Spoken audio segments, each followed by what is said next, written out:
Hey, what's up? What's up, y'all? Diego here.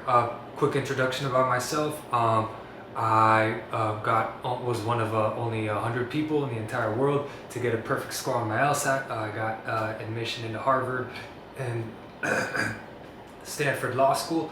I received. I was one of 60 people in the entire country to get the Truman Scholarship. President Biden wrote me a letter. Let's see, am I missing anything? I got above a 4.0 GPA at the most applied to school in the world, UCLA, and so that's my credentials. But let's get into this video.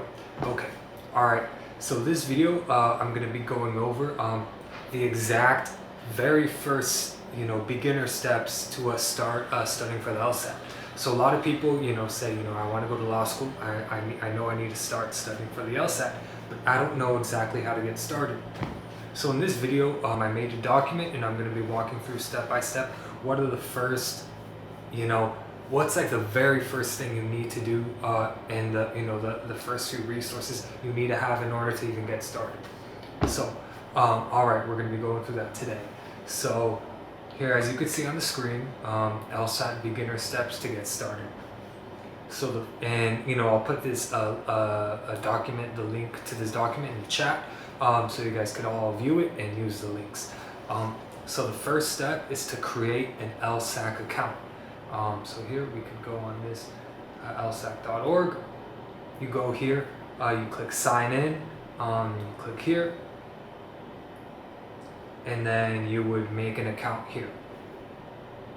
So that's the first step. You need an LSAC account. This is where you're going to be, applying to law schools. This is where when you get your LSAT and when you take it, where you could register for the LSAT. So this is the very first step, the most important, is to make an LSAC account. I don't know exactly what it stands for. It's like Law School Admissions Council or something like that. But okay, so that's the first step. So once you have done that, then apply for a fee waiver. So not everyone is eligible for this, but if you receive some sort of college financial aid, or think maybe you have even a 1% chance of getting a fee waiver, it is really important and will help out so much throughout your whole LSAT and law school application process. So here I put a link here, it takes you to apply for the fee waiver. You could read the eligibility, approval process, benefits, frequently asked questions. So that's the second step. So first step, make an LSAC account. Second step is apply for the fee waiver. All right, and then after that, the second step is to create a LawHub account and buy a LawHub Premium Plus. So, okay, I know it sounds like, whoa, I'm making all these accounts, but really you only need to make 3 accounts. First, like we said, the LSAC account. Second is the LawHub account. So the LawHub account is really important because without this account, you won't have a bank of LSAT tests and questions to practice on. So, by making a LawHub account and by, buying the premium version, you'll get access to every single past LSAT that has ever existed. So you'll get access to over 100 LSAT tests, and you need this because you need those tests and practice problems to do your studying. Even if you buy LSAT Demon, you need LawHub Premium Plus in order to use LSAT Demon. So this is super important to go to LawHub, and here it is on here. You click Get Started, and then you'll sign up for LSAC, and then you purchase LawHub Premium Plus. So without LawHub Premium Plus, I think they'll give you 3 tests or something, but with Premium Plus, you'll get all 100 plus tests. I think it costs $100 over the year, so it's $10 a month. Really worth it. Fee waiver will bring this price down even more. So second step, make a LawHub account and buy LSAC Premium Plus. All right, so let's review. So far, we've created an LSAC account, we've applied for a fee waiver, and then now we've created a LawHub account and bought Premium Plus. Okay. Perfect. All right, y'all are already doing super well and already on track to get a great LSAC score. So, all right, the third step after that is to create an LSAT Demon account and purchase the free trial. So here, you go to this link, LSAT Demon. I'm logged in right now, but what you would do is I think here, instead of go to dashboard, you could click start for free. So there's my account, but it'll take you to create an account. So that's what you'll do. You'll go and create an account, and then here you can go to plans. I believe in the beginning you could use a free trial. If not, the free version has 3 official LSATs. So you could start with this, start with the free version. And I really recommend over time,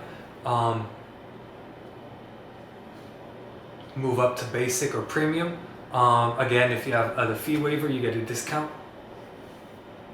But just to get started, don't purchase anything for the LSAT Demon yet. Stick with the free version for the first few weeks. It'll last you 3 weeks because there's 3 tests. So yeah, stick with the free version, but make an account. Okay, so all right, that's step 3. So far, we've created an LSAT account. We've applied for the fee waiver. We've created a Law Hub account. We bought a Law Hub Premium Plus, and then now we've created a free LSAT Demon account. Perfect. So the next thing you do is you take a full blind diagnostic test on LSAT Demon. So by blind, it means you haven't done any studying before. You haven't bought any textbooks. You don't know anything about the LSAT. It's blind. So the reason we do this is it's good to get just some sort of idea of what the LSAT is, and then it's also good to have a before score so you could compare at the end of your studying. It's good to nice to have that compare and contrast. So you go to this link. If you followed all the steps, and it should take you here, you should already be logged into your LSAT Demon account. If not, you do that, and then you click practice test, and then you choose any of these tests. I guess these are the 4 available. You would choose this one, you click continue, and then you'd actually change this to 35 minutes. You click continue, and then you do a full test and see what you get. Don't worry if your score is really low. It doesn't matter. It's more just to do it, just to get a score, just to get acclimated with what the LSAT is. Because the key to the LSAT is doing questions and reviewing them. It's not like learning theory or learning question types. It's about doing questions and then reviewing what you missed and learning why you missed it, and then just rinse and repeat. So this is your first step, to do a full diagnostic test.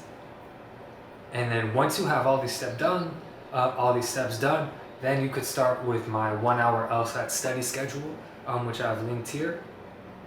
I'll go over this in another video, but really the important things are to do steps 1 through 4, and then after this, then you're ready to really get started studying. But without doing steps 1 through 4, you can't really get started because you don't have an LSAT account, you have no practice tests to practice with and study with, and you don't have any structure or any software to do any studying. So these first 4 are the most important, and once you have these done, then you could look at my next video about my full study schedule, 1-hour LSAT. Here's a quick preview, but don't worry about this if you haven't done steps 1 through 4. Okay, so now that I've gone over the beginner steps to get started, I did want to bring up that in the description below, there's a link to purchase my full 180 4.0 National Scholar course, where basically I dump every last thing I know about the LSAT into this one course. So if this has been helpful, then I would really, implore you, if you have the money, to purchase the course. Right now it's only $97. It's half off. It's going to go up to $197 soon. But I really tried pouring my heart and soul into this course, and I'm looking to pay for my Harvard Law School education. If we just get 2,000 people to buy this course, or 1,000 people, then that's enough to pay for my whole law school education. So please, description below, go to the link and purchase my course if you're available. If not, please like the video, comment on this video, and subscribe and share it with a friend. I really appreciate it. It helps the algorithm and it gets us out more. All right, perfect. So now that we have walked through these steps, I just want to give you a few continuing next steps on what to do after. Okay, once you've done step 1 through 5, this is what you do next. So again, follow the 1-hour LSAT schedule. So open this document, read this whole thing. So every morning or every day before you start studying, reread this document and just follow it to a T. It's exactly what I did. So okay, we'll do that. And then the next step is to read my LSAT tip sheet and schedule every morning or every second before you start studying, every day.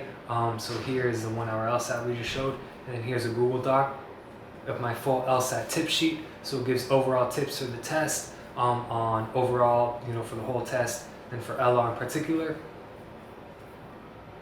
and then for reading comp in particular. So every day before you start studying, just skim through this, making sure you're doing the right things. So that's one step. That's the second step. Third step is to listen to the LSAT Demon podcast and YouTube videos as often as possible. So I put the link here. You go to their account and literally just choose a random video and just listen to as many as possible. Their ideas are golden. I literally owe it to them why I got a 180 and why I got into Harvard. As much as you can when you're walking to class, when you're driving, when you're doing anything, when you're showering or whatever, doing anything, listen to their podcasts and videos. I promise you, please listen to them. They are incredible. I'm not paid by them. I really just believe in them. So I do that. Meditate 1 time a day for 15 minutes. 1 or 2 times a day. I would only do 1 time, but it helps your brain get sharper for the LSAT. I put a link here to a meditation, 15 minutes, really easy, really good. So do that. And then at the end of the week, if you've done the schedule correctly, you should be able to put the scores that you got on the different sections into this LSAT Demon score converter. So you plug in your scores here, it'll give you what you got, and then it's good to track that week by week to see if you're improving. So do that. And then apply for LSAT accommodations if applicable. And by if applicable, it means if you have any little thing that could affect the LSAT in 1% of a way, apply for LSAT accommodations. Even if you've had depression or anxiety, something that's not directly related to the LSAT, still get a note from your doctor and explain that you have depression and it's medically real, and it affects your studying in some way. And most of the time, LSAT will actually reward you and give you extra time, and this could help your score a lot. And it's not cheating the system. They have it there for a reason, and it's really good they have it, because if you do struggle with something like depression or anxiety or ADHD or anything else, a physical disability, it's really important that you get a fair shot at going to law school. So don't feel like you're gaming the system or anything. No, apply for LSAT accommodations. Worst thing that could happen is get rejected. So please, I beg, apply for LSAT accommodations. And the final step, here's a link to apply to LSAT accommodations. Final step is to keep going until you get your dream school. So don't stop until you're practice testing at your dream school. Keep going, just rinse and repeat. I promise you, these are all the steps you need to know. And yeah, it's really that simple. So please, thank you for listening. Please follow these steps. If you have any questions, comment down below. Again, my course is down below. Please like, follow, subscribe, comment, and let me know if you have any questions. Okay, all right, I'll see y'all later. Bye.